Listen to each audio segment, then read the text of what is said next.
Halo sahamania, hari ini kita akan membahas satu perusahaan batubara ya.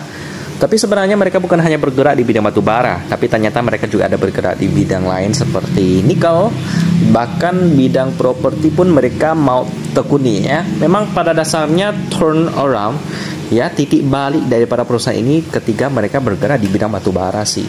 Karena mereka yang sebelumnya pernah bergerak di bidang lain, tapi akhirnya mereka berubah haluan di batubara. Perusahaan apakah itu? Ini yang di-request oleh teman-teman kita ya. Nama perusahaannya adalah Resource Alam Indonesia Tbk dengan kode emiten KKGI atau kita panggil aja KKGI. Mereka IPO-nya udah lama banget, tahun 91, tapi sebelum itu mereka belum bergerak di bidang batubara ya. Mereka mulainya itu pada tahun 2003. Kita akan lihat sejarah dari para perusahaan yang satu ini dari beritanya terlebih dahulu. Beritanya sih oke-oke aja. Jadi aman-aman aja. Jadi langsung aja kita lihat di bagian sejarah daripada perusahaan yang satu ini ya. Kita akan membahasnya secara detail di jejak langkah. Tepatnya pada tahun 1981 berdiri dengan nama PT Kurnia Kapuas Glue Industries yang bergerak di bidang produksi adhesif kayu ya. Atau kalau disingkat nama perusahaannya adalah KKGI karena mereka IPO-nya waktu itu masih bergerak di bidang tersebut, Glue Industries tahun 91 ya, melakukan IPO. Lalu pada tahun 2003, mereka berubah nama menjadi PT Resource Alam Indonesia Tbk dan mulai memasuki industri pertambangan batubara. 2006 mengoperasikan 3 wilayah tambang yaitu Gunung Pinang, Simpang Pasir, dan Bayur dekat Kalimantan juga ya, Samarinda sana. Mereka juga punya tanah di sana dan juga ada rencana untuk bergerak di bidang properti juga. Tahun 2008, klasifikasi industri perseroan yang tercatat di Bursa Efek Indonesia berubah dari kimia yang sebelumnya di adhesif kayu menjadi pertambangan batubara. Nah, lalu 2010, total produksi batubara di wilayah blok Gunung Pinang, Simpang Pasir, Purwajaya, Tanjung Baroka, dan Tegar Anyar mencapai 2,2 juta metrik ton. 2011 akhirnya meningkat menjadi 4,2 juta metrik ton atau mengalami pertumbuhan 91%. 2012 mendapatkan banyak sekali penghargaan ya, kita bisa lihat di sini. Lalu 2013 mereka juga mendapatkan lagi penghargaan. 2014 mendapatkan penghargaan lagi ya. Lalu 2015 mereka mengambil alih 43% saham PT Katulistiwa Hydro Energy ya, yang menjalankan kegiatan usaha di bidang pembangkit listrik tenaga air atau mini hydro. Wow, ternyata mereka sangat terdiversifikasi ya. Mereka juga sangat melihat potensi daripada energi baru terbarukan sampai mereka mengakuisisi perusahaan ini ya. Lalu ada lagi PT Katulistiwa Hydro Energy memiliki anak perusahaan yaitu PT Bias Petrasia Persada yang dengan kepemilikan saham 99% pada tanggal 9 Juli 2012. BPP ya yang tadi ya, dan perusahaan listrik negara menandatangani perjanjian terkait pembelian tenaga listrik dengan kapasitas 6.400 kWh. Memang agak masih kecil sih, tapi ini langkah awal yang baik yang berlokasi di Cicati, Jawa Barat. Selain itu, BPP juga tengah mengembangkan bisnis energi terbarukan, yaitu pembangkit listrik tenaga air mini hydro energy ya, yang biasanya memakai sungai yang lebih kecil. Lalu ada juga PT Insani Bara Perkasa juga mendapatkan penghargaan lagi dan lain-lainnya. 2016 membentuk anak perusahaan yang baru yaitu PT Bumi Hydro Energy yang sama bergerak di bidang pembangkit listrik tenaga air. Ini yang lebih besar ya.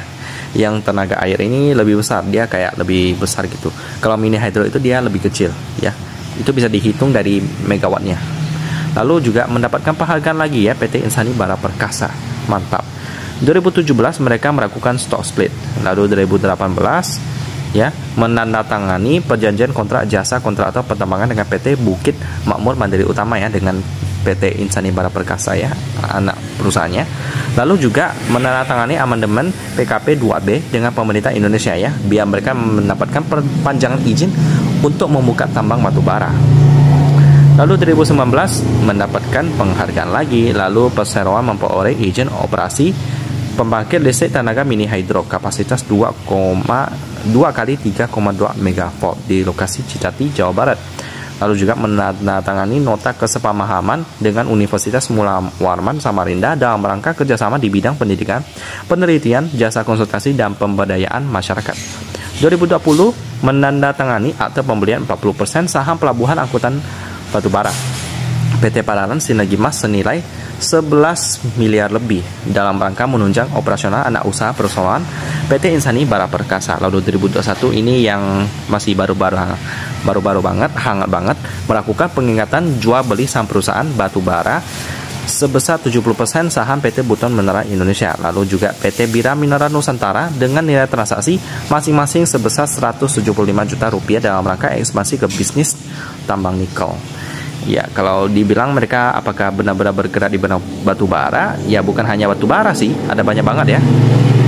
Di dalam website mereka sih nggak terlalu dijabarkan, tapi memang cuma dikatakan tentang batu bara. Karena memang pendapatan mereka itu mayoritas datangnya dari batu bara ya. 50% ke atas itu bergerak di bidang batu bara. Dimana proporsi ekspor mereka itu kebanyakan ke itu sih, India 27%. Lalu ada Korea Selatan 21%, lalu China 16%, sisanya di negara lain. Ya. Jadi untuk prospek bisnis dari para KKGI ini sangat terdiversifikasi, jadi bagus ya. Karena mereka bukan hanya mengandalkan sektor batu bara yang memang di 2022 tahun kemarin sih cuan banget. Cuman ya ini sektor industri yang akan mulai ditinggalkan. Jadi harus mulai memplanningkan tentang masa depan lain. Selanjutnya, sisi pemegang saham, porsi masyarakatnya 29%, ini aman. Lalu ada MSIP Energy Korea Private Limited. Nah, ini beritanya sih kebanyakan berita-berita internasional ya. Jadi kita skip aja dulu, kita langsung masuk ke laporan keuangan dari para KKGI ini ya, yang kebetulan sudah update sampai kuartal ketiga. Kita coba cari dulu. Oke, ini harus di refresh lagi ya. Oh, nggak bisa diakses nih. Ya udahlah, kita pakai yang RT Business saja di kuartal ketiga, dimana dengan PER 3,6 kali ini bagus, bisa masuk watchlist premium ya. PBV nya juga masih murah 1,1 kali. Lalu dengan liquidity yang bagus banget, debt equity rasionya bagus 36%, itu berarti ekuitasnya gede banget ya, asetnya gede banget dan hutannya tipis sehingga ekuitasnya lebih gede ya. Gedenya gede banget karena hutangnya cuma 36% daripada ekuitasnya. Coba hitung, berarti ekuitasnya gede banget, hampir 3 kali lipat. Lalu untuk kurang ratio-nya juga bagus, di mana aset lancarnya itu bagus, bisa membayar hutang jangka pendeknya itu hampir 3 kali lipat juga ya, tepatnya 2,5 kali atau 254%. Selanjutnya kita cek yang terakhir, turnover hariannya ya. Turnover hariannya 1M, ini pas banget sih, tapi kenapa KKGI ini nggak masuk review saham saya di bulan Januari tahun 2023? Karena waktu itu pas tanggal terakhir di hari Jumat ya, hari Jumat kalau nggak salah tanggal 29 ya, 29 Desember 2022 transaksi mereka itu nggak sampai 1M. Tapi ternyata pas saya cek di request oleh teman-teman bahas KKGI, ternyata pada tanggal 2 Januari mereka melewati 1,01 miliar. Jadi habis ini saya bakalan masukkan KKGI ini ke dalam watchlist saya sih ya. Ya, kita langsung tambahkan aja ya. Tambahkannya mudah. Kita ketik aja KKGI. Udah. Nah, masuk dia. Ini dia KKGI ya. Jadi ini list saya untuk review saham pada bulan Januari tahun 2023 ya.